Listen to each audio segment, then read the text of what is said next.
The last voice note. At exactly 2:13 a.m., Arjun's phone vibrated. A new voice note had arrived. The sender was his best friend, Rahul. Arjun frowned. That was impossible. Rahul had died 3 days ago. With shaking hands, he opened the message. At first, there was only static. Then he heard Rahul's voice. Arjun, don't turn around. Arjun's heart stopped. He quickly looked around his bedroom. Nobody was there.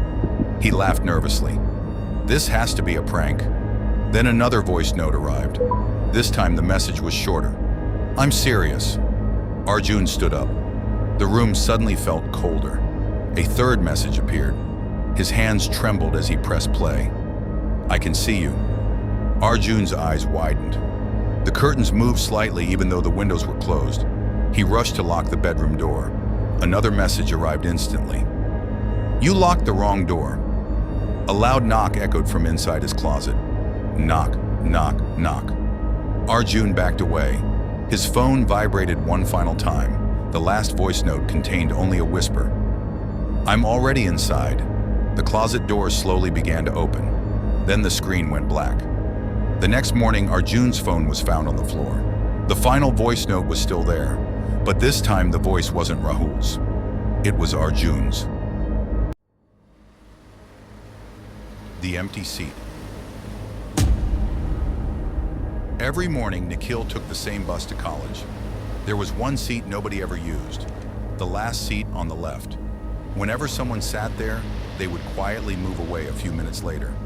Nobody explained why. One rainy morning, the bus was completely full. Nikhil had no choice. He sat in the empty seat. The passengers nearby immediately looked uncomfortable. An old man sitting in front of him slowly turned around. Don't sit there, he whispered. Nikhil laughed. It's just a seat. The old man didn't reply. A few minutes later, Nikhil felt something cold against his shoulder. He looked beside him. Nobody was there. The seat next to him was empty. He tried to ignore it. Then he heard a voice, very soft, very close. Move. Nikhil jumped. He looked around. Nobody seemed to notice. The bus continued through the rain. The voice came again, this time louder. Move. His hands started shaking. He stood up and quickly walked to the front of the bus. The moment he left the seat, the old man sighed with relief. Nikhil stared at him. What was that? The old man pointed toward the back. Nikhil slowly turned.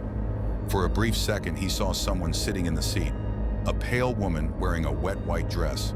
She was staring directly at him. Then she vanished. The bus driver suddenly slammed the brakes. Everyone looked forward. An accident had happened on the road. A truck had crashed directly into the side of the bus, the exact side where Nikhil had been sitting.